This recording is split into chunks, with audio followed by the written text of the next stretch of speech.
I'm here with the Prudentialist. Um, he's done me the honor of coming on here and listening to my crazy ass, and maybe I'll go on tangents, maybe he'll go on tangents, but we're here to talk about the insane times that we live in, and from Curtis Yarvin to Thomas Hobbes to what is the right wing nowadays? What is it going to change into? What are we trying to see happen? And how can the future not look as grim as it seems? So yeah. Without further ado, I think it'd be fun to hop into it and ask, what is reactionary in 2021? And what is the future of liberalism, and I guess how are we going to, I don't know, effectively convert the nation, convert the a cultural a cultural system and government system that's kind of been around since since right after World War II, and a financial system, everything, and kind of what do we see coming here in the near and long term. Um, Here, I'll let you kind of run with that, and what do you think about it?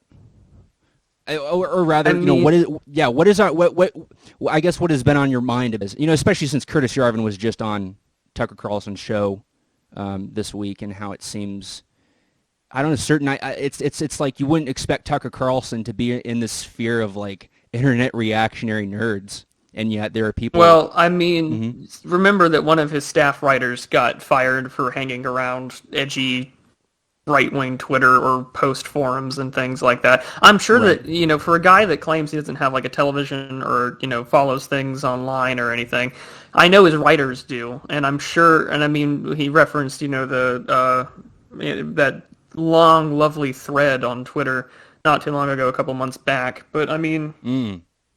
I, his exposure was behind a paywall, so I mean, unless you're paying for it or have it Yeah. disseminated on YouTube, which it is now until it gets taken down. Yeah. I don't know. It's difficult, right? Because there's a very blatant disconnect between online political commentary versus, of course, people who do things in real life. So I mean, and you'll hear people who are actual, pundits or people who have done fundraising or worked campaigns will Hmm. tell you that there's a difference between the anon guy with a blog and Yeah. a YouTube channel versus the guy that will canvas on the ground or facilitate conversations with candidates or guide them through what they think are the best policy positions, and that's an important disconnect I think to acknowledge, right? Yeah.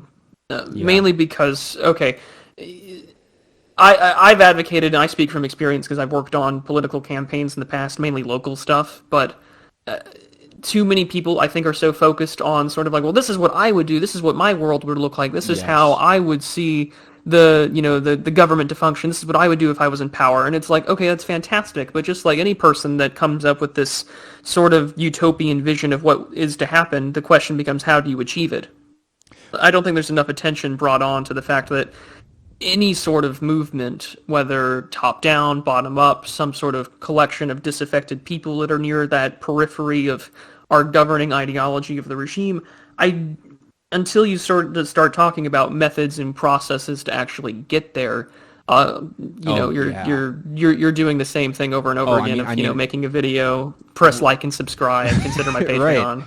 I mean, that's extremely true. I find myself being a perpetual white-pilled optimist. I have my times at night where I'm, sleepless thinking about how, I don't know, it's almost like we live in some 1970s dystopian future movie. And I think that when you look at the Republican Party nowadays, I think Aaron McIntyre kind of makes a solid point. It's something I've actually been saying. So what I've noticed about Republicans is they have adopted the language of the left wing. They've adopted the same language and ideals, and instead of kind of being an affront to certain things that, you know, like, homosexuality, sexual deviance in society, the whole "my degenerate is better than your degenerate," with your Caitlyn Jenners and whatnot. It seems the Republican Party is not really focused on like a combined goal towards something. Trump seemed to have been that, where a lot of, and that's the populism thing. I think that's kind of, I don't know how I feel about that too much, but because it there ends up being no real goal other than make things in America and I don't know, the wall and whatnot. But I don't know, that kind of coalesced something that hadn't existed in a long time, which was like everyone kind of coming together to agree that communism is bad and that there's something truly wrong with social liberalism, and how we've just taken this thing and ran, and now education, marketing, our jobs, everything has been so not politicized, but specifically the rot has spread to a point where you can't even, like, we're breathing in this black mold, and we're trying to tell ourselves that it's like, oh, this is fine, it'll toughen up our lungs or something. And I think, yeah, like you said, we have to kind of start talking about, okay, where is the transfer here? Like, what does this new world look like? Because you're not going to have your 1950s. You don't want to return to your I don't know, but literally reverting technology or something. You don't want to go be Amish. It's not like that's the answer. That the answers are never that easy. But I think what we're in right now, where there is this, like I've been talking about, everything's kind of at a critical mass, and right, with finance, no one can really make a yield that is as easy to get as it was, maybe pre tech bubble of the early 2000s. And there's a critical mass in politics, where politicians have to say increasingly crazier shit and promise crazier shit to maintain the facade of power. Things kind of they keep, pushing the lever and hoping that it has an effect. And I think that a lot of people, and this is where the white pill comes in, this is where I'm kind of like, I think things will get better, is the average grill American conservative, and I have them in my, they know what's wrong and they can't really explain it, so they just go back and forth with talking shit about AOC or something. But until you have ultimately some kind of Caesar, some kind of figurehead, someone who can clearly say, we just want to have a world where degeneracy, or at least maybe a country or a place where we just don't accept degeneracy, and we have our moral standards, and we realize that that is kind of what upheld Western civilization, and you got all your great men who created great things. Then we can actually see some kind of change. But again, the entirety of the right is still playing this game of like, well, we like democracy, and they keep going back to the Constitution and to, well, it actually means this. Like, the right to bear arms means that you have a right to fight a tyrannical government. That's pretty clear. But it doesn't matter if the government and the ruling the ruling journalistic propaganda class just says, no, you're wrong. It's a living, breathing document. It doesn't matter. It's like, what if we keep repeating the same thing that we've been doing for decades, which is that Lockean values and these early modern Western virtues can be upheld. It's like you're lying to yourself. You've been fighting this fight for decades and you keep losing. And we don't really have time anymore. It's gotten to the point. It's like the logical conclusion now is like you're going to be silenced. You're going to have your social credit score, or you're going to be you're going to be pushed out into the forest to be a mountain man or something while we have our great reset or whatever and move on. But do you have anything to say to that? Anything you disagree on or Well, we're thinking about? it's important, I guess, for both just to get it out in the air, but I guess for anyone listening, once you start realizing that the people that you elect are not in your interest, no matter what they may say, it'll be a lot easier to recognize that there's no institutional safeguard that is going to come in on a white horse to rescue you. When we talk Yes. about these lovely, symbology of what the United States is and its founding mythos, I grew up with that. I firmly like to identify with that. But I also recognize that the very, document that is claimed to be living and breathing, has been dead in its original charter since 1804. Ye- And I don't, I know this is not a very, I pop off on occasion sometimes sort of talking about this, but allow me to elaborate, because Yes. Marbury versus Madison sort of kills the original, aspect of the separation of powers of the Constitution, because in a political power play, of all political power plays that still affect the United States to this day, in response to sort of democratic Republican rule of Jefferson, we have John Jay and co. with the Our various homies. members of the Federalist Party inside the Supreme Court. And what do? Well, we seize power from those that are threatening to either defund or significantly limit the power of the judiciary. And so what do? We create this power out of nowhere, out of thin air. Although it's been around prior to that. I mean, there were times during the the Glorious Revolution, and even beforehand, about the idea that a jurist has the right to see laws that is fit based upon the common law of the land. I think his name was like Edward Coke or something. I'd have to look it up, but we create this power. We now determine the constitutionality from the courts, and which even while there are still living, breathing members who helped draft that constitutional charter, at this point it doesn't matter, because we can now determine what is and what isn't constitutional, and because we operate under this Anglo common law precedent system.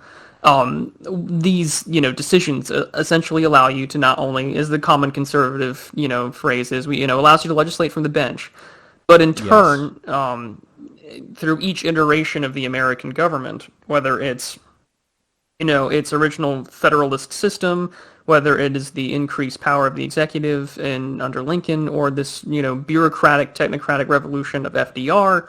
I mean, you are going to see the court become sort of the final arbiter of American politics, especially now in today's modern age. Really from the civil rights movement onward, because any Yes. time where there's a touchy political subject, the legislature doesn't want to touch it. The executive will probably touch it to, either seek their party's ends, or more importantly, to seek the ends of their own political willpower and seize power while they can, because our democratic system means that you may not be in power forever, so you might as well do everything that you can Yes. now with this Exactly. incredibly high time preference. So, Yes. with all that being said, there's a great speech by Ben Sass, of all people, during the Brett Kavanaugh hearings, where he pretty much says, the American people have no accountability of their government due to this, obfuscated and diffusion of power and accountability through executive bureaucracy, which the legislature gives all the power to, essentially, by giving them funding and by writing this like shell legislation that essentially tells the director of said bureaus and agencies, okay, this is how, this is your money, this is what we want you to do, but you can write the rules. So the shell legislation allows the executive branch to, in turn, facilitate power through these agencies. And because American citizens have no real accountability, we turn for our politics is the last place for recourse outside of rioting, which is going to be the courts. And with all that being said, when you're talking about critical mass, Right. there's always an argument that like we're at critical mass for X, Y, and Z, and so I think it's kind of important that while we talk about it, I mean, financially, I think we're kind of close, because there's conversations about, defaulting on the debt Yeah, in that's really October. funny. There's I don't know what to. Yeah. there's Yeah, I don't know what to make of that either. We've got reports about certain chairmen of the Fed of the various chapters throughout the United States, especially right now. I think the Dallas Fed chairman is or Fed Kaplan? president of the board. Yeah, I think it's there was a Kaplan. conversation about his stock options Yeah, being yeah, yeah. sold, and Kaplan, my essentially, homeboy. He's the yeah, only like Fed chair who will actually be like, yeah, things aren't that great, and then he sold all the stocks. yeah, and he sold all his stock, and which of course, oh, we don't pick winners or losers here when we do. Right. Um, And but the but reason why I I'm usually cautious, right, about saying critical mass is because there's yeah, you could go throughout. back to 1970 and say, holy shit sucks right now, and Well, yeah, you could go anytime, back to yeah. 1970. You could go back to 1956, where you've got Yes. Southerners are like, all right, this is like the critical mass. We're now Yeah. dealing with like the National Guard hoarding protesters at, Oh, dude. bayonet point. Or even further back, you could talk about the Civil War being critical mass. You could talk about the, economic busts and rises of like the 1870s or the 1850s being the critical Well, mass. So I'm cautious of it, but the reason why I think maybe now has more validity than others is because we now live in an age of instantaneous communication and access to information, to yeah. which that information is not always reliable. And in real time, you can watch narratives be created and changed right before your very eyes. We can go on Twitter right now and we can talk about how the definition of vaccination has changed. We can talk about how Yes. the definition of a vaccine has changed overnight, both from, like the United Nations, the World Health Organization, the U.S. government, even Merriam-Webster has changed their definitions just a few weeks ago. So with, an information overload, the fact that I think, at least since 2001, of what's happened 20 years ago in the aftermath of it, we're seeing the implementation of a new regime. So, like you mentioned, Curtis Yarvin on Tucker Carlson earlier, and he's talking about how like America is very similar to France with its, numbering its republics, and he thinks that the Fifth Republic is coming. I think that the Fifth Republic is already here. Obfuscation of authority, both through NGOs, academia, the press. I don't think it's as decentralized as Yarvin thinks. I do think that there's a lot more. He describes the idea of the cathedral being sort of this, and I think the last 19 months have been definite proof that there is coordination, communication, and semi-public and semi-concealed figures that, have significant sway and influence on policy.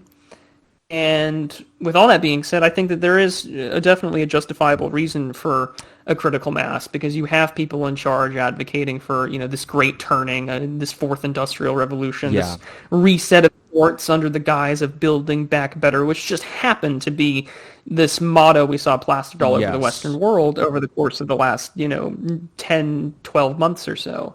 To even now, where we're talking about sort of this Western counter to the Belt and Road Initiative. It's this Build Back Better initiative. And so there's definitely a cause for argument to make that, this is, we've been crying wolf before. We've been making our doomsday predictions like every Yes. eschatologist obsessed, Christian sect in the world. But I think that there is some argument to be made that things are a little bit different on the basis of technology and just how much power this regime and governing ideology has. I think the big difference between a time like now and say a time, especially like the Civil War, well, like the Civil War was ultimately cultural. It was a war between two cultures and their kind of understandings of what the country should be like. And like Yarvin's talked about, it was the South kind of saw it as a back off, and the North saw it as like, oh, we're just trying to, you have our land, give it back. So, but then the whole I don't want to get on the whole fourth turning too much, but you actually know it. You referenced it in your Substack article there. Was Yarvin talks about every 75 years there's that shift, and that's he probably has read the fourth turning, but that's pretty much exactly that. Is every 80 years there is there's a new establishment. There's a crisis generation, the fourth generation, which happens to be the Z generation, and the institutions of old of the previous 80 years have broken down and are viewed as outdated, dysfunctional, or ineffectual. Right? Boomers, they can't really they don't really understand how things, like they just, you have so many old people who didn't start saving money until they were like in their 40s or 50s, because they just believed Social Security would be there. They're very much just, they never had to really worry. They and their parents built these institutions, especially in our post World War II, where America kind of had the entire world to conquer, because we were the last man standing. They got to establish those institutions, but like we've talked about, democracy is inherently entropic, and or just the idea of an assembly of men, or people, controlling a nation, because at a certain point, like you said, it devolves into it. Everyone starts to prefer short term over the long term, and so most people, especially now that we have a nation that isn't really Anglo-Saxon, there isn't really this understanding of common law and civil society. Those ideals, they've become very basic memes that maybe a 5-year-old could repeat back. It's not something that's like really cemented on the minds of the average American. Like, I understand why these things are good and why we need to uphold them and how we do that.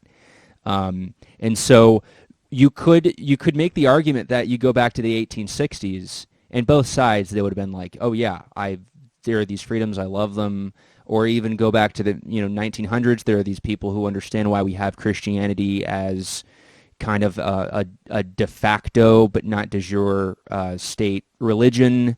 Why you walk out, when you go outside, you wear a suit or something nice looking, maybe some khakis and a polo. You could take little Johnny and little Sarah to the park and didn't have to worry about meth heads walking around, and understanding that if there were these vagabonds walking around, that they are not good people, that they are trouble, and it's good to point them out and say, that's trouble.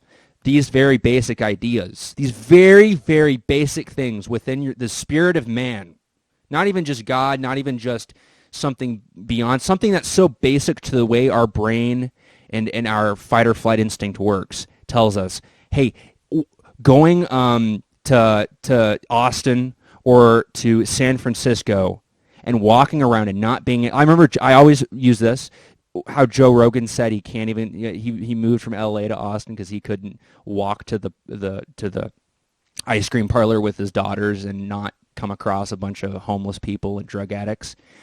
And it's at the point where it's like, okay, this is a clear issue. This is a clear issue that decades of a welfare state didn't solve. That we have now lived in this long-term situation of a welfare state, of kind of a failure secularist answer that makes everybody happy for a minute, answer to apartheid, basically, that we had, the Civil Rights Act. Things like this, it's like, oh, that didn't really solve the problem. Like, cultures that are vehemently different from one another, that have, and I would actually argue that I believe in a future where, like, I think American, specifically where I'm from in the South, like, my culture would not be, it is inherently tied to that of black culture. So I would never make the argument that they need to be separated. I've grown up in it so much. I realize the value of what black culture brought America, especially musically, and I just can't take that away. It's so ingrained. I don't see how that you could separate that. And but the idea that, and Peter Schiff has talked about it. You just go watch Peter Schiff on Joe Rogan. He'll give you the basic, like, just normie, like, it's funny how that's normie, but the breakdown of why the Civil Rights Act was a failure, and it basically, you have all this, like, this you have this axiom, this meme, that no one can point out like, hey, why is it that this culture is so disproportionately represented in these certain things and this one isn't, and et cetera, et cetera. And you can easily draw like, oh, ghettos are, predominantly African American because of this welfare state that failed them, and you can tie it directly to the 1960s. You can go read Up From Slavery, which truly is some, like, you read that in college, Up From Slavery by Booker T. Washington, and he talks about like, I don't like, he was freed as a slave when he was 18, and he's like, black people need to stop trying and getting college degrees. We need to go and get trades and actually start our own businesses and be useful in our own way and in our own communities, because we won't be hired by these white people who hate us. And these types of answers that were honestly the American answer, the idea of pulling yourself up by your bootstraps, by owning your own shit, self-responsibility, don't, again, just these basic things that are a part of civil society have been disbanded. And everything seems to be hyper-focused on what does, and I hate to draw this parallel, but what does Big Brother have to say? And I think it's due to the fact, I believe it's due to the fact that there is a spiritual sickness in the West, in the world, where people don't understand that it's like, it's two things are supposed to really bring you like clarity. The regulation of community, being in a community that kind of like washes your brain, kind of that's funny, brainwashes. Being in a community that actually like takes care of you and like kind of acts as a counterbalance to your own beliefs and ideas. You can go talk to them and say, hey, let's talk about this. What do we do about this? That's gone. Like, most people don't have that nowadays. Community building type initiatives in terms of like people coming together and doing activities together, that's gone. And the replacement, and then the second thing that people have to kind of keep them human and keep them sane is prayer. And these ideas, I mean, they're so, people are they just look at that as that's the old world, and the old world is stupid. And they replace that authoritative body that is you cannot criticize, which is God. You can't fight back against. They replace that with the state, and so the state has effectively become a state god. And it has to, I mean, why is Pelosi trading stocks? I mean, she's 81. These people are like, where, okay. These people who are in these places of power, like you said, you can't expect them to just be there to kind of save you from yourself, basically, to save you from the fact you didn't save money, or you didn't go to school, or you didn't get that job, or you didn't go for a run, and so now you have diabetes and you eat bad. All these things, it's like, this isn't solved by having free health care or whatever. This isn't solved by, I'm too scared, let me go to the government for something.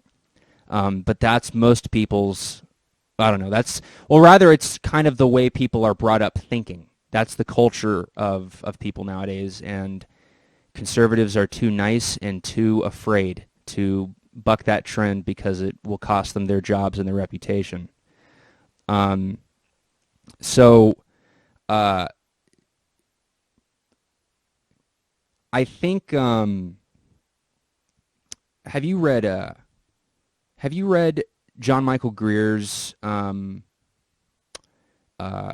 How Civilizations Collapse essay from 2005? I have not. Okay, I'll send that to you. It's pretty short. It's like 15 pages. And he basically goes over kind of from like a mathematical point of view how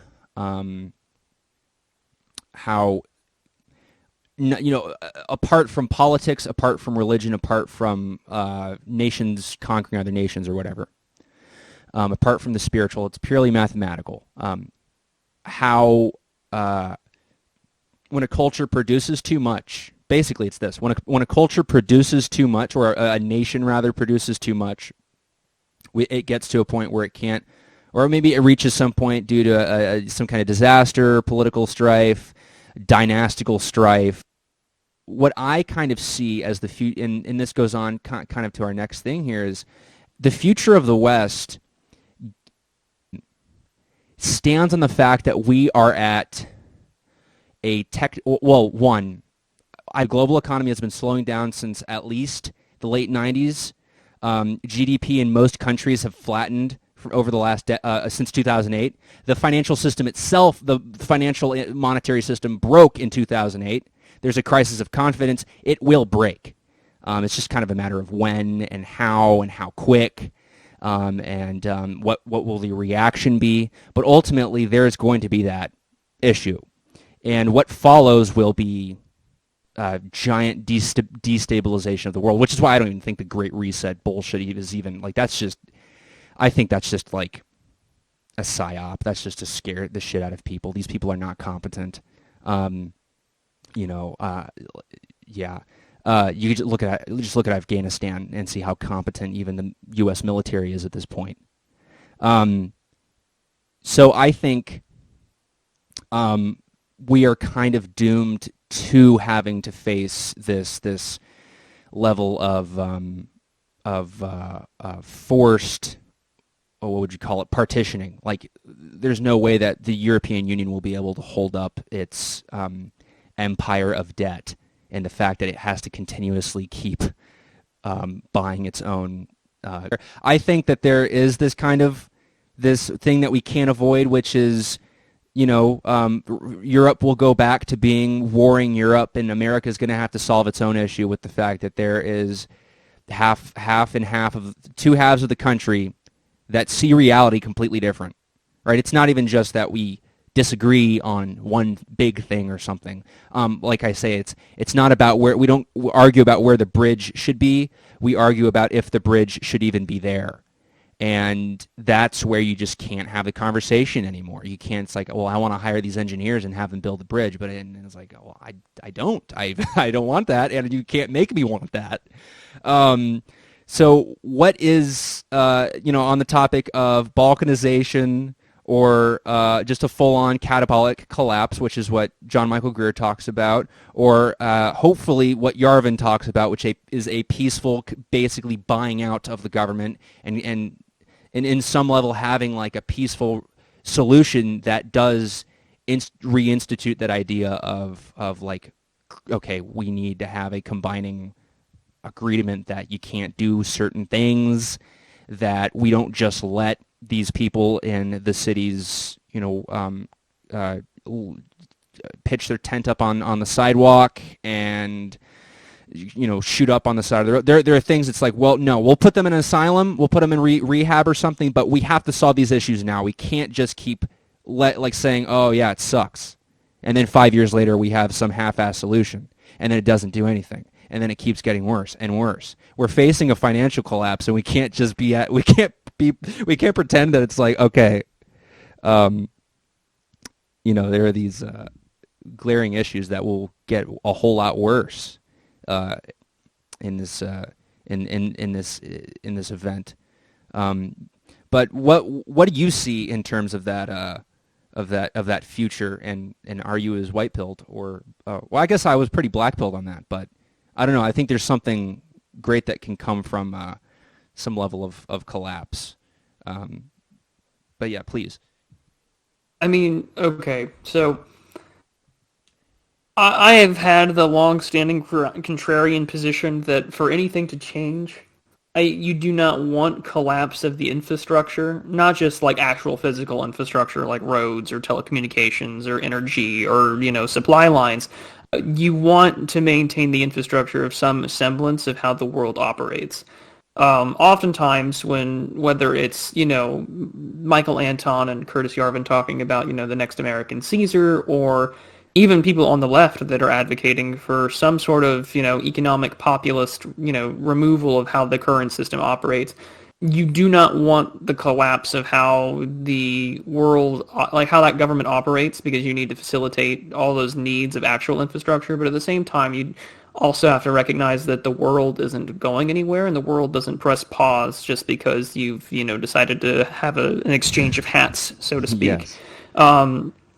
Oftentimes when we talk about what the world is going to look like, we often will focus way too much on the domestic, and then we don't look at the rest of the world, because, and that's something that I try to offer in the commentary and videos and things that I do that I provide, is that you need to have a firm understanding of international relations, geopolitics, because say one day your movement succeeds, right? And that day comes and you magically take over. You need to have a theory on how you're going to interact with the rest of the world, or you need to have a working basis of how you're going to deal with things that are still geopolitical threats and, international and civilizational rivals that will exist to you. You can change what the national interest may be. There are some bare bone things that no matter what ideology you hold, things like, the preservation of your borders, the preservation of like territorial sovereignty are going to be a thing. The economy, I mean, I hold a rather neo-realist perspective on international relations. The world is inherently anarchic and chaotic. And for the longest time, the United States has imposed itself as sort of one of the de facto leaders in the world. Well, and that's the thing, right? It's like if you were to talk about what's the on the Tucker interview, like if you were to go ahead and ask somebody who works in the State Department, what's the difference between global leadership and global domination, and you're not going to get too much of a difference there. But at the same time, right, like that's, from a realist perspective, that's kind of necessary, is that you want global leadership in a way, whether you want to call it domination or not is entirely up to the perspective if you're the guy leading it or the guy being ruled under it. But you want try to that. spin it in some well, of course, right? And we've had anti-globalization talks as far back as, when America first started acting as an imperialist power, as far back as Mark Twain giving his satirical essays and pieces and commentary. My favorite quote by Mark Twain is that God invented war so that Americans can learn geography. And, that's great, dude. He's one of my favorite people to quote from. Yeah, and him and Chesterton and C.S. Lewis are some of my favorite people to reference. Great. I always end my articles with a good quote, but yeah, C.S. Lewis. Henry David Thoreau is good. But I mean, there is something coming. I do think that you can argue that like the Great Reset or the Fourth Industrial Revolution or anything is a psyop or just a narrative. But I think it is meant in a way to condition people to understand that the quality of life that you have been enjoying, instantaneous access to material goods, instantaneous gratification, the basic enjoyment that, you've taken advantage of under the system are most likely going to disappear, both for very real reasons as well as to facilitate control by those that are already in charge. But when you talk about the United States, right, like, one, you mentioned Joe Rogan, so I find it funny that he moved from, California to Austin, because it's just like, there's no... colony. It's a California well, there's colony. Little to no difference. Literally. And what makes it worse, though, right, is that almost all of the cities are becoming like that. Like, I go down to Dallas pretty regularly, and it's just like, I can see the 35 and the, 75, overpasses, and underneath are just mountains and mountains of, carts and tents and rolls for people to lay on. It's gotten real, and I mean, I'm surprised too, because Dallas is the best. Dallas is the best version. San Antonio and Houston, especially Houston. I mean, I grew up there, dude. I watched it. It's just like Houston is depressing. I mean, it's not on the level of Austin. I don't think it'll ever get to that, but it might as well be. You can thank Robert Moses for that, by the way. You know about Robert Moses? I don't actually. He was the enlighten me. Lovely Wikipedia article I recommend. There's probably a bunch of shit out there like literature that I would probably enjoy reading about him, but he was the proponent in New York City. He was kind of like the dictator of infrastructure back in I think the 30s, the 20s, and he was the reason the highway system was so heavily encouraged, he'd be like, "Oh, we need to get over there, build a highway," and then it just spread across the entire United States, where everyone was like, "Hey, this Robert Moses guy has something going on," and then they would hire him, and he'd be like, "Oh yeah, well the answer is a highway," and so it's just. You go to Houston and you see that. You can't fucking get out of it. It's so soulless. Every time I pass through there, I'm like, man, there's a reason I left this place. It's soulless and mean and scary. And that's what cities are becoming. They're not like building up. It's not the 19 teens where you have an Empire State Building going up every month. It's just fucking strip malls. And it's like, this is American culture at this point. This is an alarm. This is an obvious alarm that things are getting bad. Just look around. No, I mean the obvious alarm was that report that came out a couple months back where it was talking about like, what was it like? Almost like 1 in 4 new commercial construction projects are a Dollar General. Jeez. Like you want to talk about how things are bad? You're going for like low income sort of grocery goods that aren't even offering like decent grocery goods like fresh produce.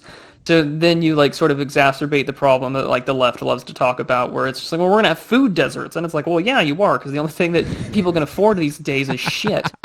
And the slop. And what is their answer? Putting all all this resources into making it in a factory or something. They slowly become the government of Soylent Green, slowly but surely. Well, but at the same time, right? Like because I work IRL in like the nonprofit sector, and I dealt with this issue in urban areas where like I used to live in the city of El Paso, and I can't begin to express how glad I'm gone. But it's nice to see like the closest working thing you have to like an ethno state south of the Mason-Dixon line, and yes, exactly. Seeing how that functions, it's a disaster. Dude, yeah. But there was this huge push, right? It's like, well, we have a problem with food deserts in this county. And it's like, arguably, yes, that's true, and it doesn't help that like the obesity rate in El Paso is ridiculously high. Yes, but they're like, well, border, dude. Yeah. But what we're gonna do, right, is we're gonna fund farmers markets, and it's like this was their push. This was their argument, was like we're gonna give money to like local grocers and low income areas, and we're going to give like grants to people who can put like farmers markets in these like hot zones. And that was the strategy, and it was just. Speaking with the people that put it, they were people that had no understanding of how these people lived. It was like somebody whose only real encounter with Hispanic culture was like reading Bless Me Ultima in high school. Because I sat down with a meeting of the people that like designed and drafted this policy and did the research for it, and they wrote an excellent paper. Like it accurately describes the problem. But when these people are sitting on the boards of like major companies or work with like the USA Olympic team, and it tells you that like, okay, you guys have not seen sort of how the other half lives, and so and this is like a left-right problem as well, because the right will propose something as well for policy, and it's the same issue where it is this bureaucratic overproduction of people who went to school or people who are well connected, people who are vying for influence and power, and have no idea how the people on the ground actually live. And I was on the Fed Post not too long ago, who are mainly a collab of like post-liberal, Marxist, left-leaning economic populists, and we were just like having this conversation where like it is both a spiritual problem, as we discussed on here, but it's also a materialistic problem. There's a spiritual problem in the fact that we have a malaise in which we have this autonomy worshipping hedonism that is a byproduct, of course, of liberalism taken to its logical conclusion, which is why we don't. When you mentioned like the issue with drugs, this is why we have places like Ontario and Toronto and places like San Francisco and Los Angeles, Vancouver. Paying people to get legally high with clean drugs, rather than like addressing the issue. And because we're so focused on this worship of autonomy and we'll let people do what we want, we ignore the public good. But at the same time, we're sort of ignoring the structural materialistic means in which how do people get there. Because I don't think no one starts out or wakes up one day and is like, I'm going to try smack and I'm going to go from there. Like I don't think I don't think a rational person does that. Right. You are driven to the point, usually by material as well as spiritual reasons, to get there. Yes. And family dysfunction. I mean, well, yeah, and it's complete spiritual and materialistic dysfunction. And I think and what gets worse, right, is that we've seen it here in the U.S. over the course of the last 20 years. We now have an opioid crisis, which has exacerbated to the point. But unfortunately, it's also crossed into that intersection of politics because they have no problem solving it because it's going to mainly kill rural white people, and those are the people they can't fucking Yep. stand. And I mean, to a point where you've got Sackler people, calling people in West Virginia who are unfortunately addicted to these pills. They call them pillbillies. And this isn't just an issue about, and I mean, and again, it all comes from the governing ideology and the aspect of the regime. Not much has really changed from the CIA running drugs in the '80s Yeah. to, it's just we're now operating under the illusion of the public private distinction. To where now, we're just going to let this company do it, not a government agency. Yes, And I yes, think that's and one of the then biggest things that hmm has come out for the right and the left is that distinction is this carefully maintained illusion about oh, it's a private company, it can do what it wants, when there's no such thing as a private company anymore. Your interaction as a private citizen or as a business owner with the federal government or even local government is drastically different than what it was 100 years ago. well, And yeah. the fact that you can have government more or less direct social media companies to talk about misinformation or talk about how we're only going to prescribe certain drugs or we're going to, only allow certain companies that are seeing their stock price, exponentially jump over the last 18 months to have their version of a drug be published and used for emergency authorization tells you that the public-private distinction is dead. Long live the public-private distinction. Oh, and that always comes back to the ultimate like axiom that, well, it's a private company doing this horribly disgusting heinous thing, and therefore it's okay. It's not the government doing it. So you just outsource morality, or you outsource the unethical evil that the government wants to do, and just have Facebook or Pfizer do it. Um, and that's another thing too, is like, well, it's like Mark Zuckerberg. I kind of, he's an interesting character because he's so just doesn't, he's totally just about like maintaining, he's very much a Warren Buffett of the tech world, where he didn't really do anything great. He's not very intelligent. He just knows how to play the game extremely well, and he keeps his head down. And he only comes out to say something when he needs to. And the thing about Mark Zuckerberg is he's only going to make sure that Facebook is this, he'll keep messing and, you know, degenerating whatever he needs to do, and using the types of advertising that they want, and silencing certain people and selling their information to the CIA or whatever if they demand it. He'll do that because he's running a business in this world, in this RoboCop world, which I think everyone should watch. RoboCop. Everyone should watch like those '70s to '90s goofy dystopian films, because they'll get you thinking. But RoboCop, it's that exact thing where you're outsourcing, the protection, the protection racket that the police have to this corporation to make death robots, and they'll only change when that regime change happens, because they'll just adapt to, or you just break it up,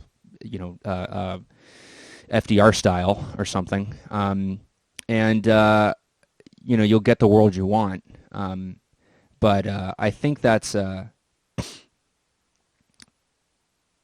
that materialist disconnect. And I have this. I guess hypothesis or whatever, that I feel like people will yearn for that restoration of meaning. It's like, a drug addict or a meth addict specifically, because those people are so, like, when you are a horrible meth addict, at a certain point you can't feel happiness anymore. And so what better to restore your meaning in life than God? And because you just can't feel that feeling anymore, and you're always going to be thinking about it. And I feel like that's what society is going to need if we do reach this, because the Great Reset meme and all that. I mean, yeah, say that they actually get as far as to implement these policies, and then we really live in THX 1138 or something. Will those people don't have a Robert E. Lee or a Thomas Jefferson or a Napoleon or an Alexander the Great, just some mythic, beautiful figure that brings people together and is just almost superhuman in their ability to do giant things. And they don't have that. Like, what being do they have other than some, maybe they'll create it, maybe they'll have a big brother guy that they can throw, but I don't think that they have that. I think the spiritual element is so disconnected, let alone there being so many people who would instantly reject it. I mean, maybe you just, again, cleanse those people from reality, but I mean, that's easier said than done. But I think, I guess getting back to it, it's like, I have this, I think people will want something more than just that axiom, right? The materialism axiom, like everything's focused around get material things to people. And that really is, I mean, that's what communism is, right? That's why communism is so disconnected from God and the church and spiritualities, because Marx was working off this bullshit axiom that, I keep using that word, that things make people happy. So it's like, okay, as long as we can get as many things to people, as long as we can get as much Twinkies and porn and Avengers films as we can to people, they'll be happy. And 8 hours sleep or whatever. And there's no recognition of like, wait, that's not what keeps a man or a woman, that's not what keeps them going. Like, there's something much greater than that. The people who don't have God, that don't have this thing that really makes them curious about life and always seeing the beauty in the little things and moving on and being able to recover from heartache or something, they don't. What do? They go and drink, right? They go to a club. Everything is about almost like a modern interpretation of paganism. Like, they don't realize that they are channeling that pagan energy of worshiping their desires, turning their desires into a god. They just don't realize it. They don't realize that all humans are creatures of worship, and it doesn't matter if you think you're an atheist or not. I don't think atheists really exist. They don't realize that deep down they are worshiping the things that make them feel nice. And it's like, does that really keep society together, especially when you can't get those nice things as easily?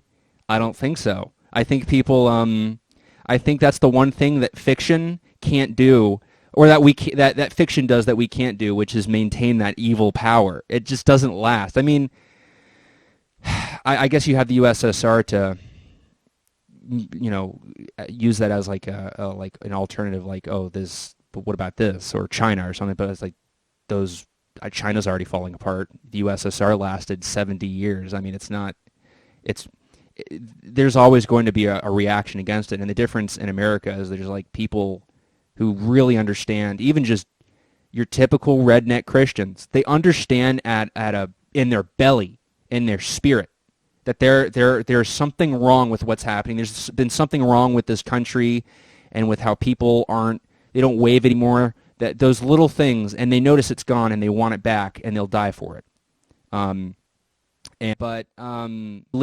living in a time where technology is rapidly advancing in a direction that we can't really stop, and it's gotten to this point where everyone thinks about like their jobs being taken by some AI robot. Are we at a point where technology just doesn't get better and it just kind of becomes becomes focused on surveillance? I'm kind of interested in what you have to say about that.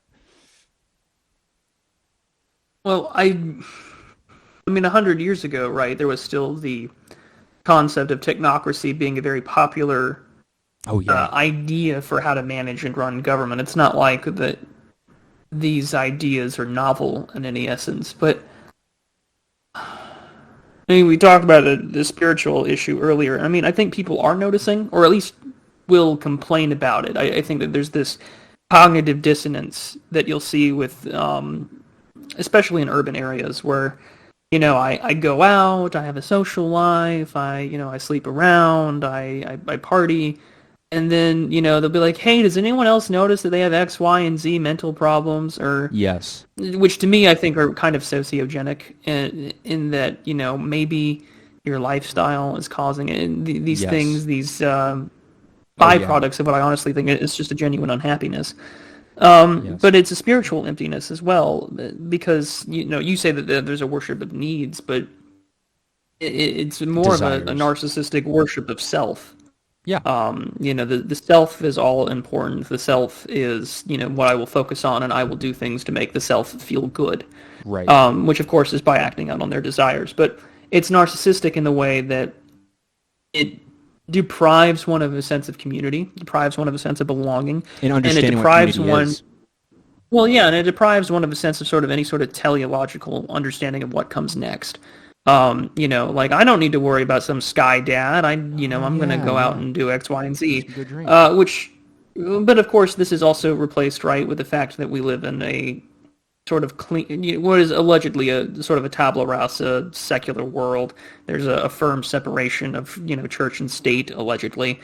And so what do? We create these new civic religions. And, the one that the United States had for some time was sort of this founding mythos of a bunch of men that got together and tried to create a government. Right. And conquered this vast wilderness and created a country out of virtually nothing except this, Anglo-European Protestant work ethic. And we, Right. Built railroads, we conquered countries, we conquered territories, we surveyed the land.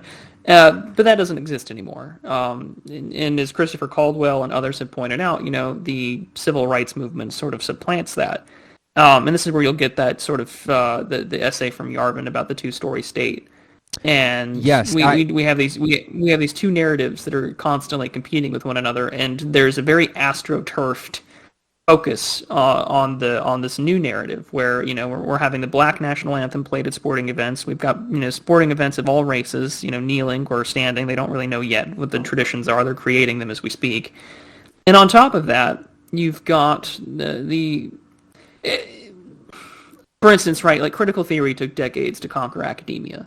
And once that was conquered, it took a very short period of time to virtually infest itself in everything else, whether that be diversity training, whether that would be, public school curricula, the media and scripts that we see, whether it's news reports framing certain things, ignoring certain other aspects of crime, or simply the fact that any time that you have like a white family on television these days, they are irreparably fucked up in some fashion. Not really what you would consider normal. And this goes back a while. I mean, just look at like Roseanne, for God's sakes. That's considered this sort of like working class white family when either everything goes wrong or there's drugs or somebody's gay. And I mean, it's been around for a while. I mean, hell, even President Nixon in his tapes was talking about that.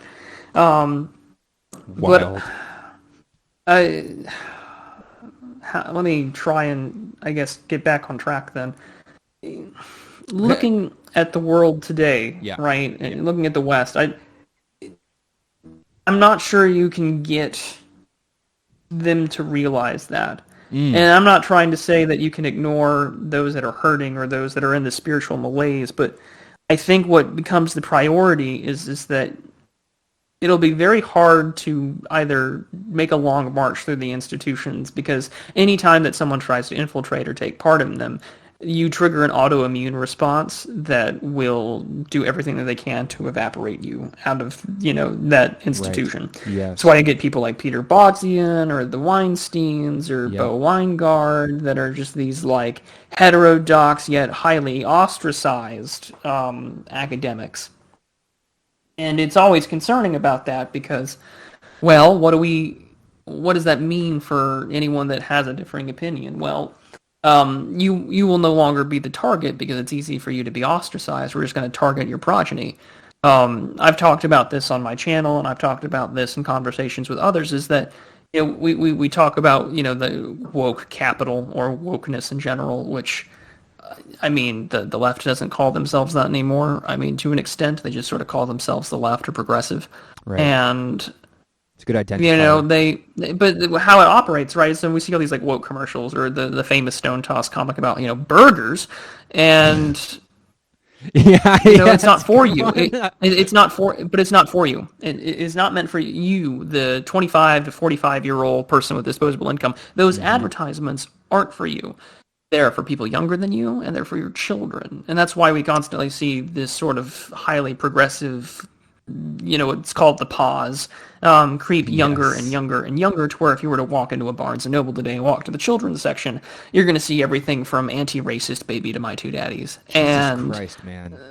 but that's where we're at, and Well, it's meant to a point where the phrase "go woke or go broke" to me is either one of two things. One, it is to impotently call for a boycott, which typically does not work, or yes. two, I say typically it doesn't work. Sometimes it does. There are exceptions to the rule, but more secondly, it's cope. Because any time that we watch like Netflix stock price go down, or Amazon, people buy their favorite book from their based author or whatever to get them on number one, it won't stop them from changing their behavior because they know that you're not the target.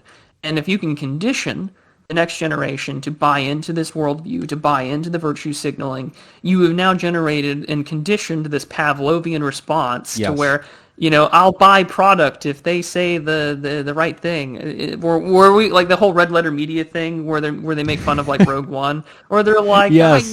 Darth Vader, and it's just like I cried when this happened. The same thing Yes. will happen in like 10 to 15 years, where it's just like they said the gay thing, I'm going to go buy product. And Yes. perhaps I'm being unfair, and maybe I'm characterizing, making a caricature, but there's a lot of that already taking place where, you know, even in like grocery stores, you can be like, hey, these brands are done by like black and minority owned like grocer, like, product owners or farmers or whatever. And it even goes back even further, right? Where like we want that feel good thing for self-hating white liberals, where it's just like, I bought my free trade coffee so some Colombian guy doesn't get his hand cut off, even though free trade coffee oftentimes is like, there's some dubious facts at that at best, and that could be a whole conversation for another time. But Mm.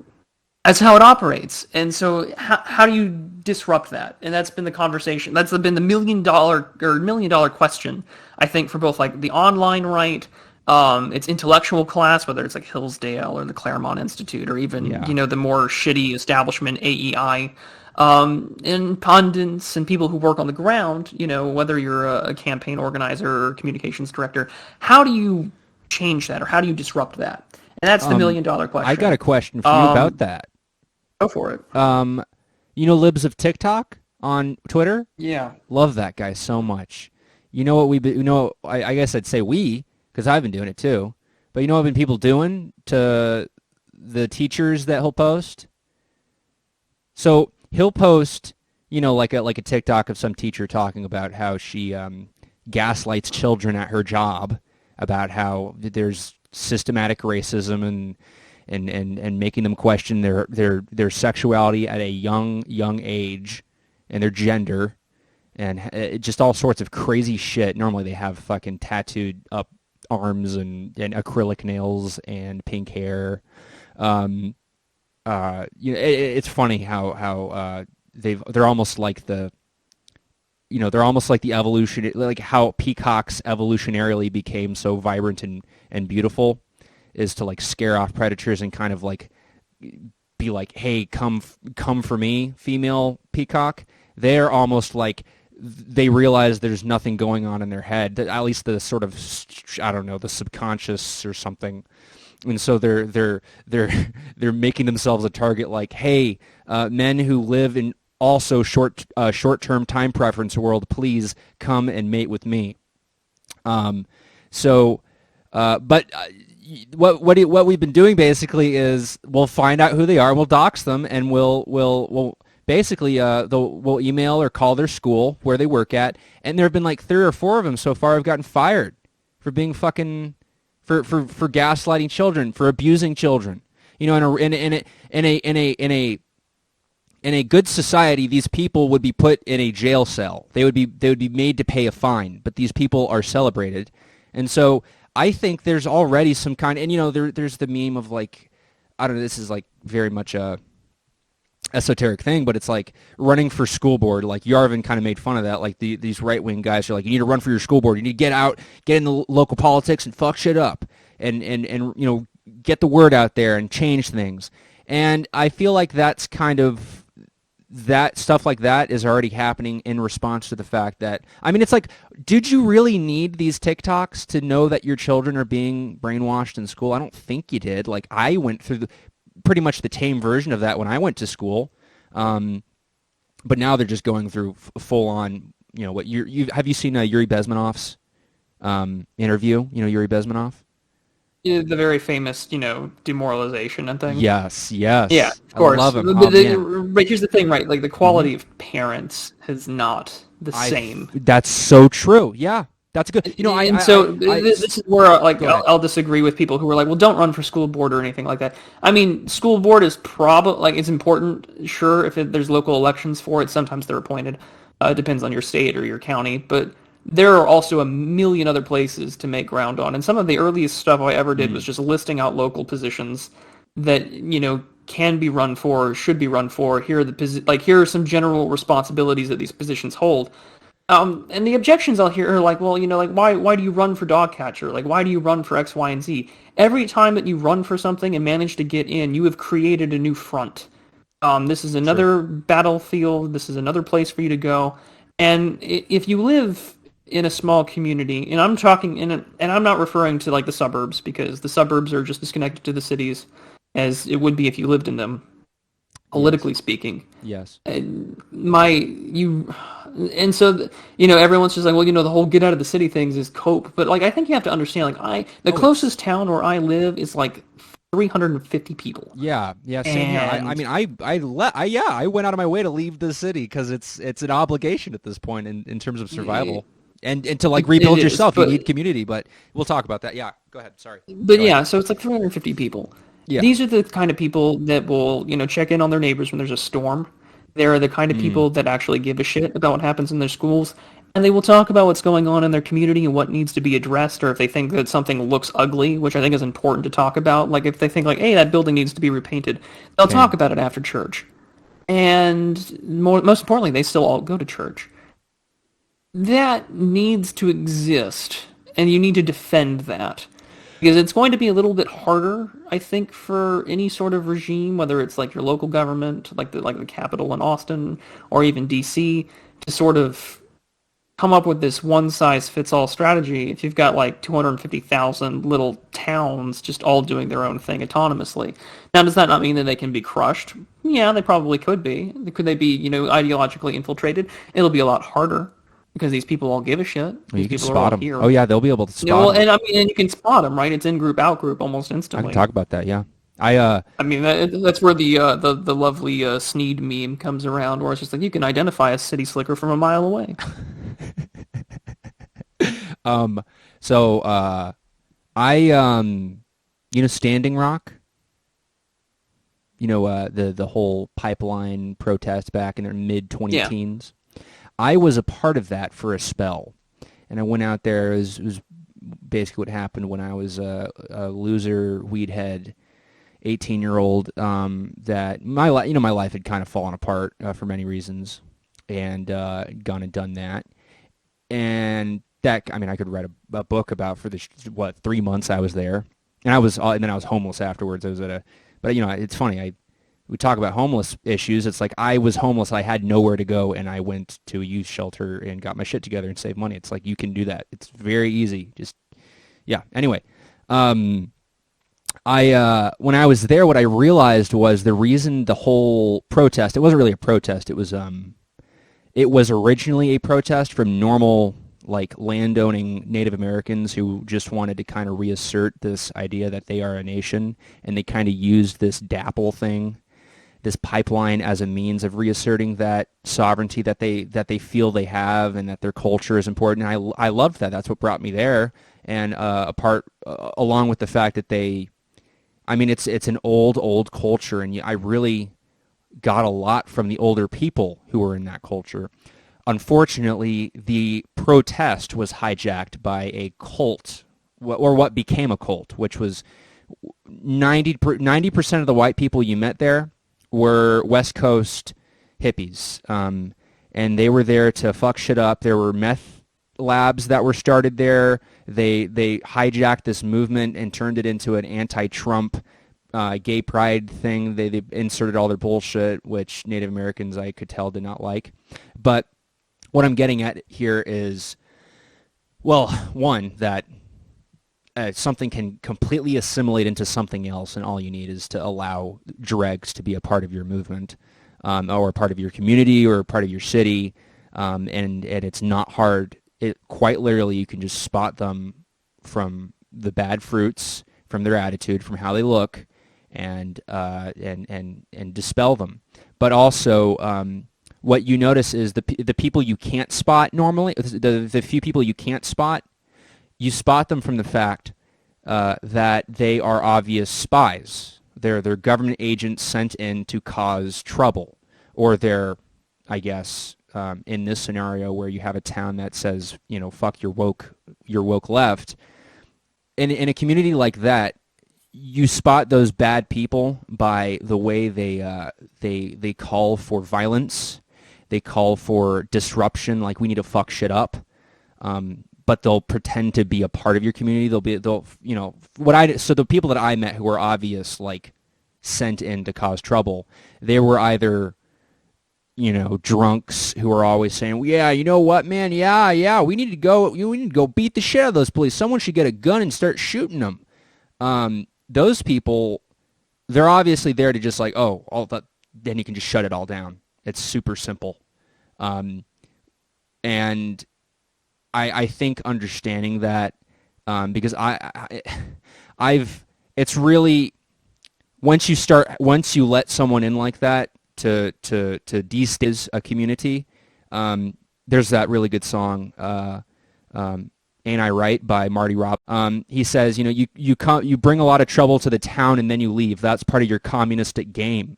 And it's like, yes, that's exactly what a lot of these people unintentionally or intentionally will want to or end up doing to the movement for good. I mean, ultimately, that's what we need to realize, too, is we are a movement for good. We are a movement for restoring some level of spirituality and love that has completely been lost because of that, this hyper-materialism.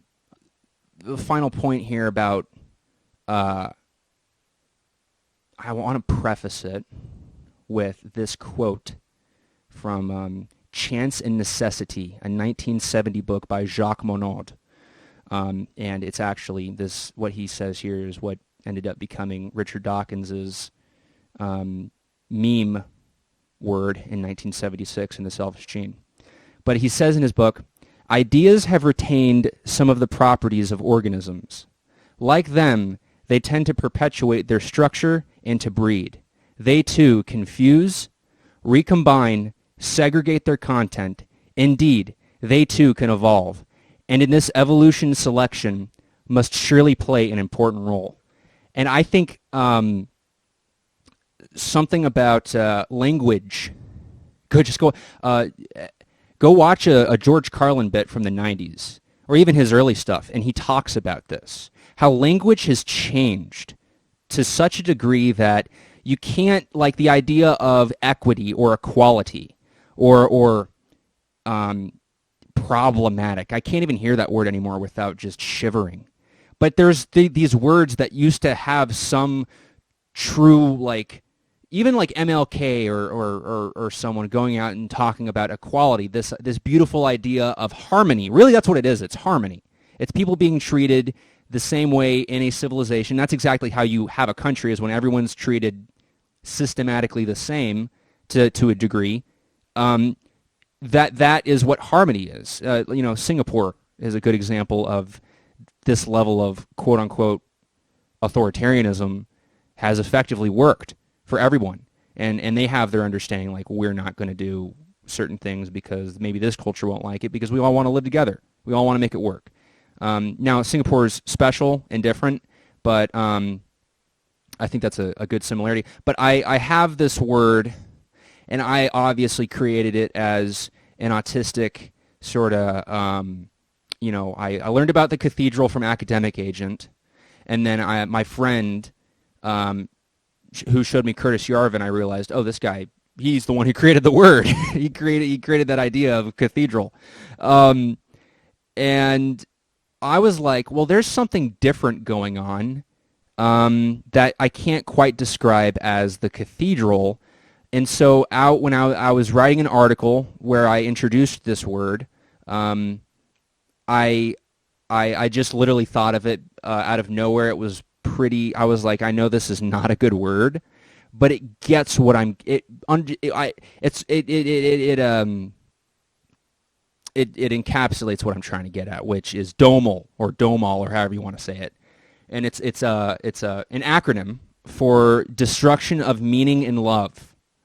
And the reason I thought that was an important word, I haven't really used it in my articles because I kind of want people to understand what I'm talking about, and using a word that's so esoteric that only I really know it is not very helpful. So I do kind of just describe what I'm talking about instead of reverting back to like, hey, I have this word. It means this.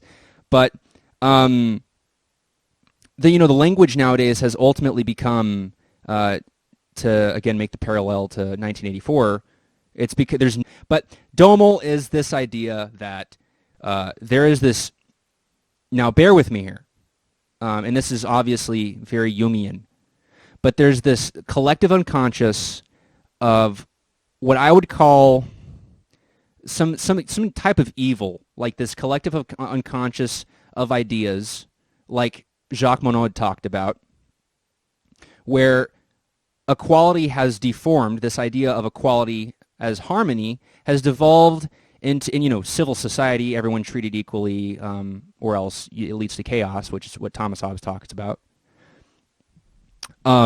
Equality has morphed into something different. It's morphed into this.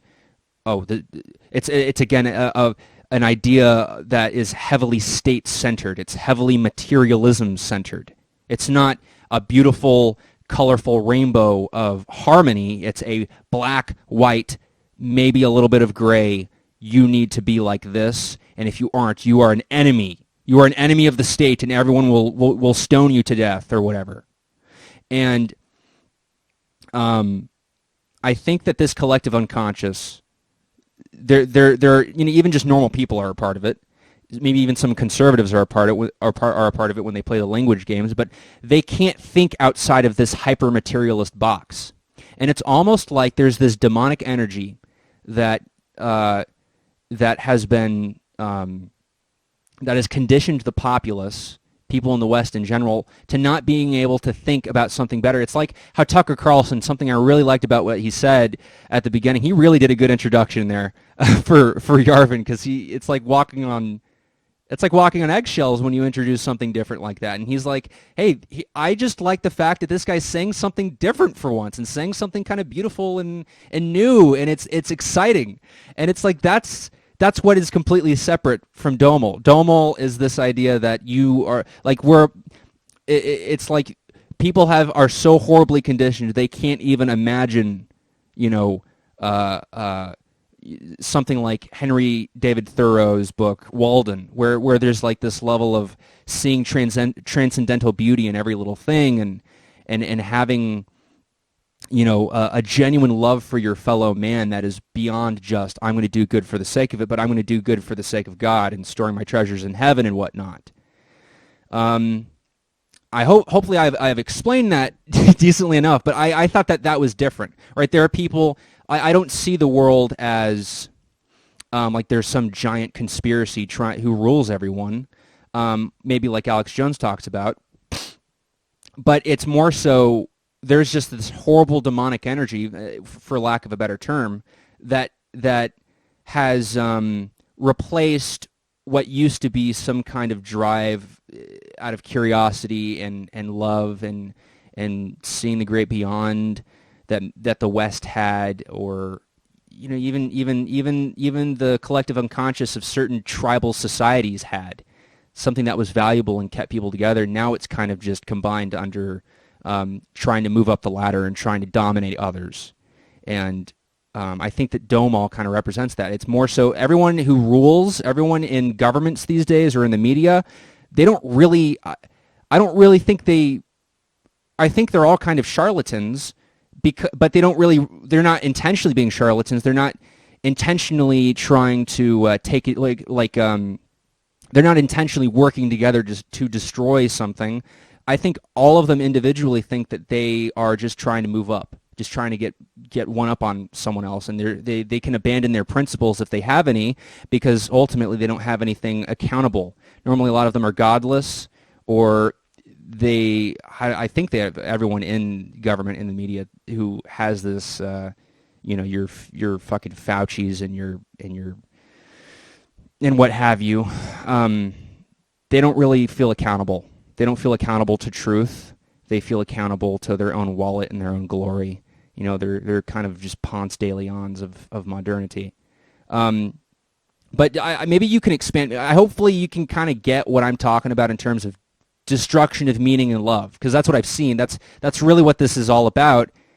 And it's not some, like, maybe there's some communication, maybe there's some level of organization that is behind the scenes that's extremely opaque, but ultimately I don't think it's anything past they all kind of are manipulating, like with the whole shit that we're in now with the vaccine mandates. They're just kind of manipulating because they want to be Big Brother, maybe individually, but there's no like deep, there's not much more depth to it.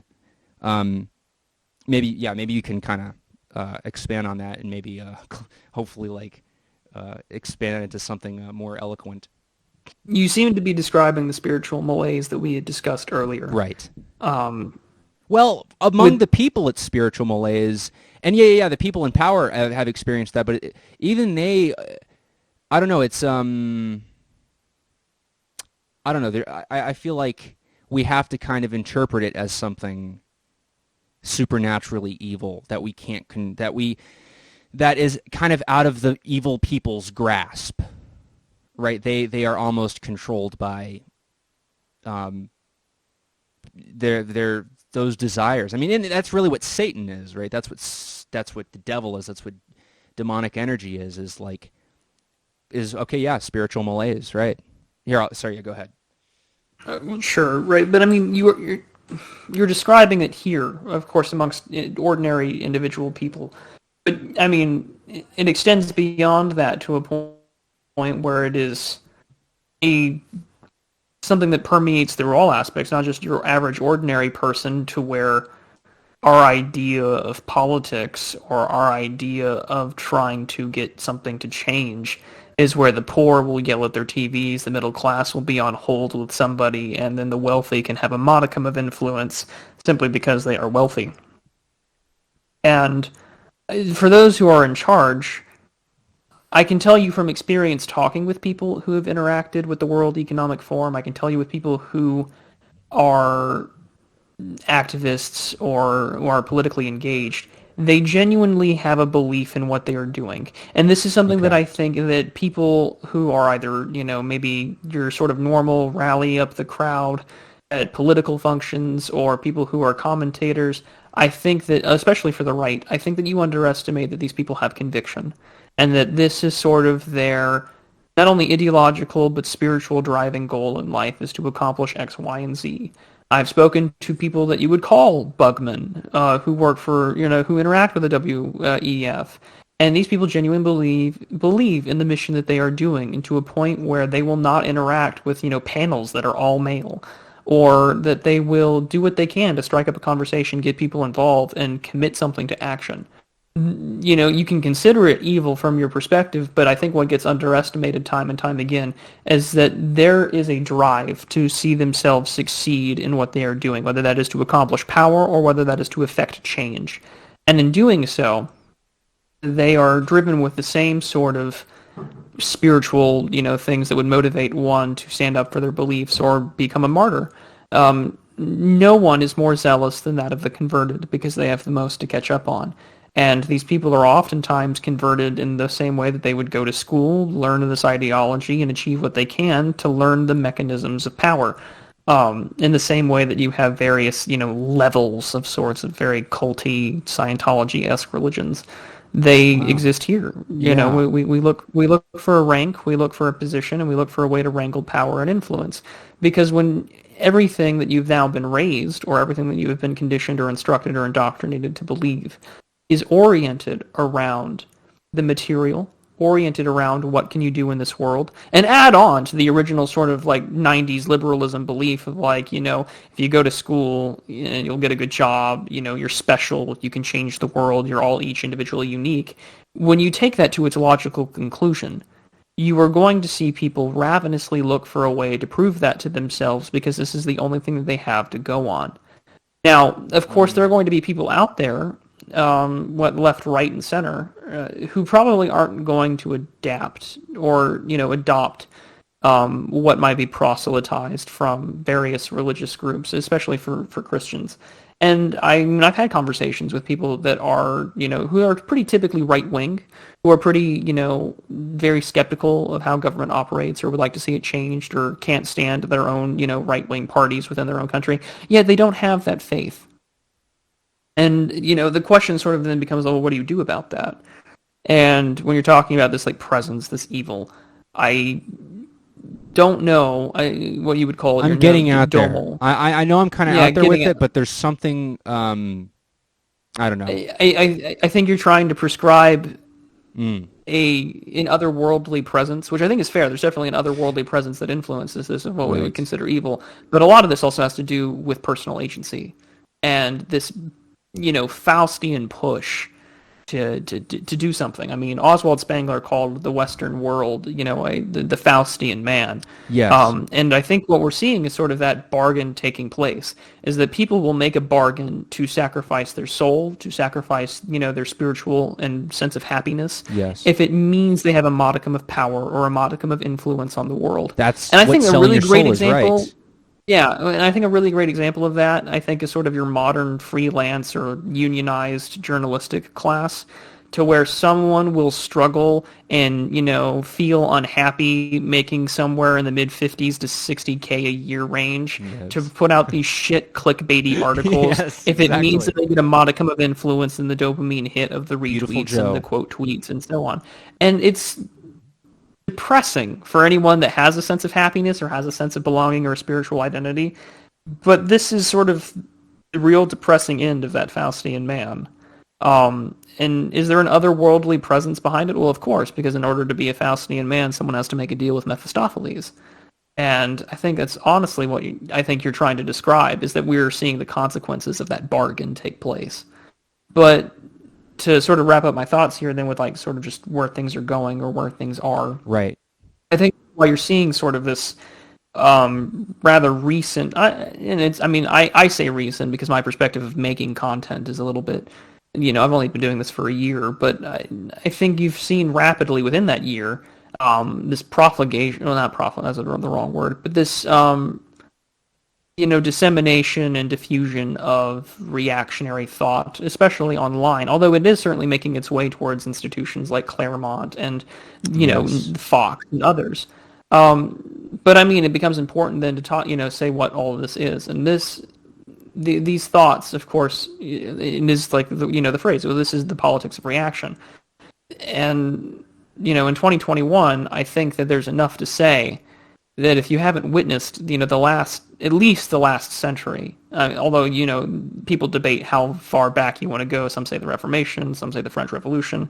That can be a whole conversation for another time. But when you look at everything that's happened, whether it's the control of narrative, whether it is this, you'll own nothing and be happy, you'll have that celebration parallax in the name of, freedom or liberty or personal agency and autonomy, especially.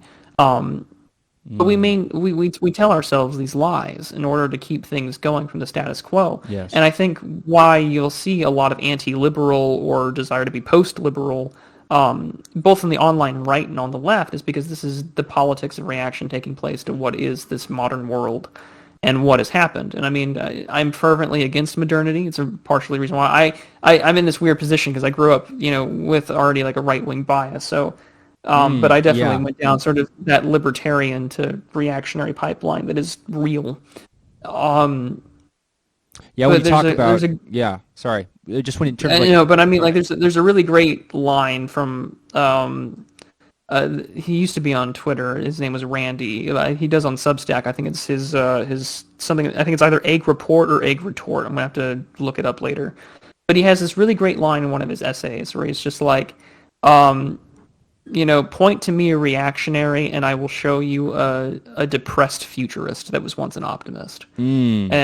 And to me, I think that's true because there, especially in this generation, and especially for people who are older, who have witnessed this social and cultural optimism be transformed into something that is, sort of the bizarro world interpretation of that optimism. Like, look at how great things are. They'll say the world has never been better. And in some ways that's true, right? Things Right. are technically less violent than they ever have been. The amount of people living under, the global definition of poverty has decreased, yes. But at the same time, people At what have never cost? felt more empty. But no, Yes. exactly, but at what cost? People have never felt more empty. You are instigating civilizational conflicts.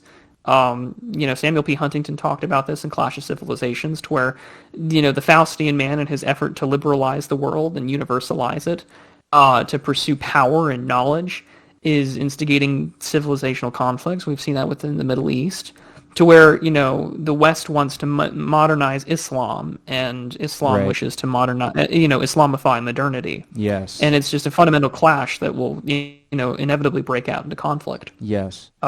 whether politically or, strategically. And so, yeah, that's why people react to these things. That's why people are looking for this alternative. And this is where I think the traditionalist aspect of reactionary thought is important for people to really have a chance to understand, is that there was a time where there were virtues in a society, prudence, the prudence of forethought, the patience to understand things, patience is a virtue, trust in a society that no longer, that has been destroyed under this avenue of liberalism. Yes, sir. And we have these values and we have these principles that once made society work. And I'm sorry if that means that the sacrifice of certain things, like, your hedonistic desire to, get drunk and get laid with a stranger every weekend, I think that you would find yourself much happier if those things were to come back in some fashion. Am I saying go back to 1776? No. Am I saying go back to 1955? No. I am saying that and this I think is where the neo reaction comes in sometimes, is that you have to find a way to recognize that unless you're going full Luddite, which I don't think is going to happen, not in a society that has too much technology. I mean, Butlerian jihad's not going to happen, in my opinion. Yeah. You have to find a way that Yeah. to make the world work with these values and virtues, while at the same time balancing the fact that that technology offers a gateway to something far more dangerous. And I've rambled on too much, and these thoughts are not as entirely coherent or collected as I'd like them to be. But Oh no, yeah, same here. I'm always the same. I always think that after I listen to myself speak. it's Yeah. why I hate video editing, because I have to do the audio, and, I And can't I'm stand like, the sound shit, of my voice. I know exactly how I could have said that better. Yeah, I always think that. Yeah, Well, but I actually that would have. be a good place to wrap my thoughts up on that issue. Yeah, I mean, I actually have a question that could wrap it up, and I think would answer my ultimate question. Ask away. Beautiful. Okay, so my big thing at this point is something. And I like how you said about like catching up, like a convert has to catch up. And that's exactly what I've been doing since I've been an adult. Is like I was a ridiculous adolescent and teenager, and then I had to catch up with meaning and getting my head on straight. But in terms of what I definitely am getting is the macroeconomic kind of issue with the world. And it's really neat that this is running parallel with totalitarianism, that there's also this giant dollar shortage, economic slowdown problem. It's really convenient that it's running parallel with that. I just think, well, what if we do wake up one day and it finally does crash just all at once, and maybe it's a quick situation, and it reveals kind of the emperor has no clothes and no one in power can actually control it, which is what I believe. I don't really. This is why I am perpetually going to be an optimist, because I just am not convinced that they can handle the fire that's going to spread. Do you think that that could actually make you or reactionaries, like, not only empower them but make them into true, honest to God optimists? Like, the future can get better because now we can actually kind of jump and grab the reins and and give people our answer finally, or at least have some kind of, like, okay, finally we can go and do our own thing or something like that. You think that that world is feasible if this catalyst happens, which I do believe something like that will happen? I mean, something will have to give when some levee will have to break. I recently had a conversation with, um, on Semiagog's channel. You should definitely give him a follow and subscribe if you Oh haven't. yeah, He puts good up very Twitter, good good stuff. Twitter, smart guy. Yeah, very. And we had a conversation about the recent announcement over mandates. And the thing that you'll hear from virtually everyone on there, who all have a variety of different politics, but do have a very similar prescriptive view of the world of what they want to see accomplished. But we recognize that, what is to come, I think, we're already walking in sort of the ashes of what was Western civilization. And I know Exactly. that Yes. sounds very depressing or down, but Oh no. there's Yeah. no way that you can compare the world of 2021 to the world of 1921, the world of 1821 or 1721. Right. They're not, and I'm not even referring basically to technology, but basically social customs, norms, Mm-hmm. the makeup of those societies, the way that they trusted one another, how they Yes. expected Trust. things Yes. to work, trust especially. Yes. So sure, there might be an event where things snap, and the real collapse, say infrastructure or institutionally, it's gone, and things are going to have to change. That I don't think that will change I don't think that you're going to hear a lot of us Ooh. be uh, or be pessimistic. I mean, we're pessimistic about the current state of affairs, sure, but that doesn't mean that we're going to stop trying to offer a proscriptive way to come out of it or move forward. Right. I mean, you'll have people debate all the time, both left and right, about how do we get to something better? How do we get to something there? I mean, you'll have, left-leaning post-liberals write about, steps to, pragmatic populism to initiate change for the people. You'll have people on the right talk about, well, here's how we can create sort of this, intellectual and institutional vanguard of people who know how to facilitate a movement to get the right people in, the right places, whether that's people with automotive skills, farming, supplies, etc. I don't think that you're underneath the doom and gloom of the observations or the, sardonic observations on Twitter that you might see. A lot of people have a worldview that is optimistic because, unlike so many people within the modern world, a lot of us have this, adherence to our own, theology, our own adherence to our own teleological principles. There's a lot there for us to hold faith and to stand firm to. So even if things go to absolute hell in a handbasket,